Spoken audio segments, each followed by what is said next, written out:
किसी ने बड़ी कमाल की बात कही है कि मनुष्य के ऊपर चाहे जितना भी कष्ट आ जाए, चाहे जितने दुखों का सामना करना पड़े, लेकिन उसके होठों से मुस्कान नहीं जानी चाहिए। जैसे जैसे उसको उसके होठों पर मुस्कान रहती है जब उसके पास कोई परिस्थिति नहीं रहती है, और वैसे ही उसके होठों पे मुस्कान होने चाहिए जब उसके पास कोई परिस्थिति होती है। मनुष्य को हर समय हंसना चाहिए, उसके होठों से मुस्कान कभी जाना नहीं चाहिए। हेलो दोस्तों, मेरा नाम दीपक और मैं आपको एक स्टोरी सुना रहा हूँ जिससे आपको काफ़ी सीख मिलने वाली है। तो दोस्तों, किसी गांव में एक कंजूस रहता था।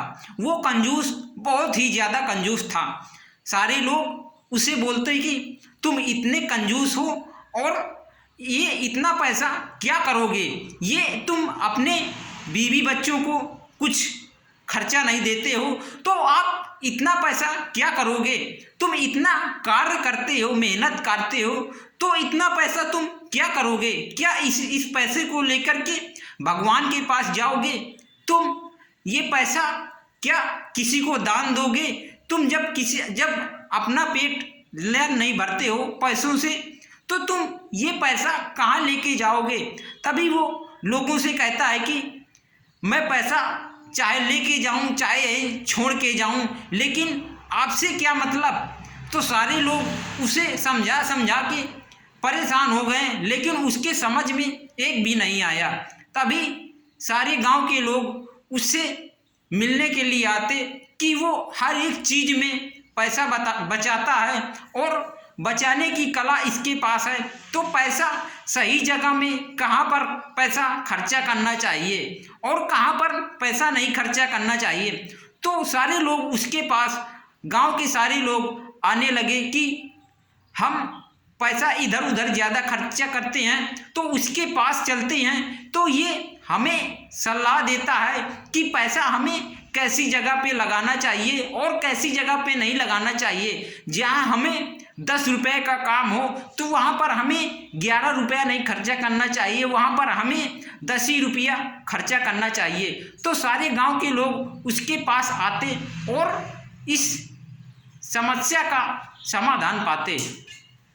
जब सारे लोग उसके पास आने लगे तो वो सोचने लगा कि मैं बहुत महान हूँ और मेरे पास सारे गांव के लोग आते हैं, और किसी एक बगल वाले गांव में उससे बड़ा कंजूस था। तो उससे बड़ा जो कंजूस था, तो सारे गांव के लोग कट गए और उसके पास जाने लगे।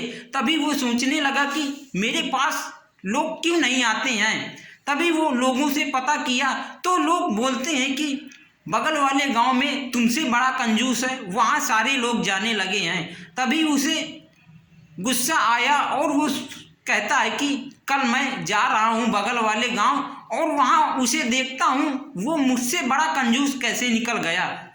तभी वो जाने लगा और जाने से पहले उसके मन में एक विचार आया कि मैं जाता हूँ, लेकिन उसके लिए एक तोहफा ले चलूँ। वो तोहफा में क्या ले जाता है, एक कागज़ में एक पेन से 4 आम बनाया और 4 आम बना करके वो उसके पास ले गया। लेकिन उसका बच्चा था, दूसरा कंजूस जो था, तो उसका जो बड़ा वाला कंजूस था तो उसके पास गया, लेकिन वो बड़ा वाला कंजूस कहीं गांव में घूमने के लिए गया था, उसका बच्चा था।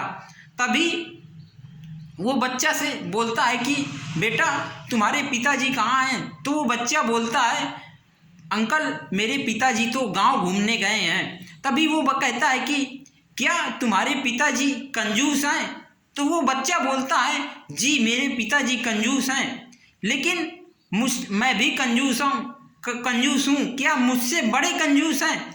वो बच्चा बोलता है हाँ अंकल मेरे पिताजी आपसे बड़े कंजूस हैं और मैं भी कंजूस हूँ। तभी वो व्यक्ति सोचता है कि मैं रुकूं यहाँ कि चलूँ। तभी उस लड़के से बोलते हैं कि बेटा तुम्हारे पिताजी कितने समय तक आएंगे। तो वो लड़का बोलता है अंकल वो शाम तक आएंगे, आप यहीं रुकिए और उनसे मिल करके जाइए। उसको कंजूस को देर हो रही थी और वो कहने लगा कि बेटा मैं जा रहा हूँ, कभी अगले दिन मिलूँगा, और जाने से पहले मैं तुम्हारे लिए 4 आम लेके आया हूँ और ये 4 आम लो और सारे परिवार वालों के साथ में मिलजुल करके खा लेना। तभी वो देखता है कि एक कागज़ में बना करके 4 आम लाया है वो कंजूस। तभी वो लड़का बोलता है कि अंकल ये आम आप मुझे दे रहे हो, लेकिन मैं भी आपको कुछ देना चाहता हूँ। तो वो कंजूस बोलता है बेटा मुझे क्या देना चाहते हो? तो वो लड़का बोलता है कि अंकल मैं तुम्हें हवा में आम देना चाहता हूँ, लो 4 आम तुम भी ले जाओ और जा कर के तुम भी मिलजुल करके खा लेना। वो उससे अपने मुख से कह दिया कि अंकल 4 आम ले जाओ, और वो बना करके एक पेन से लाया था। तभी वो कंजूस बोलने लगा कि अरे ये तो सचमुच में मुझसे बड़ा कंजूस निकला। जब ये इसका लड़का इतना कंजूस है मुझसे ज़्यादा, तो इसका पिता कितना कंजूस होगा। तभी वो कंजूस वहाँ से वापस आ जाता है, और जब उस लड़के का बाप आता है, उसका बेटा, तो वो बेटा अपने पिताजी से बोलता है पिताजी बगल वाले गांव से अंकल आए थे कंजूस, तो वो हमारे लिए आम 4 बना करके दे गए हैं, और एक कागज़ में आम बना करके दे गए हैं, और बोल रहे थे कि सारे लोग परिवार के लोग मिलजुल करके आम खा लेना। तभी वो बड़ा वाला कंजूस अपने बेटे के एक थप्पड़ मारता है और बोलता है नालायक, तुमने ये आम ले लिया लेकिन उसके बदले में उसे कुछ दिया? तो वो बोलता है जी पिताजी, मैंने उन्हें आम बोला कि लो आम तुम भी ले लो और तुम भी मिलजुल करके परिवार में खा लेना। वो हमें पेन से बना करके दे गए हैं, लेकिन हमने उन्हें मुंह से बोल करके दिया है। तो वो बड़े खुश हो गए दूसरे कंजूस, कि वो सोच रहे होंगे कि हमसे बड़े कंजूस हैं, लेकिन हम तो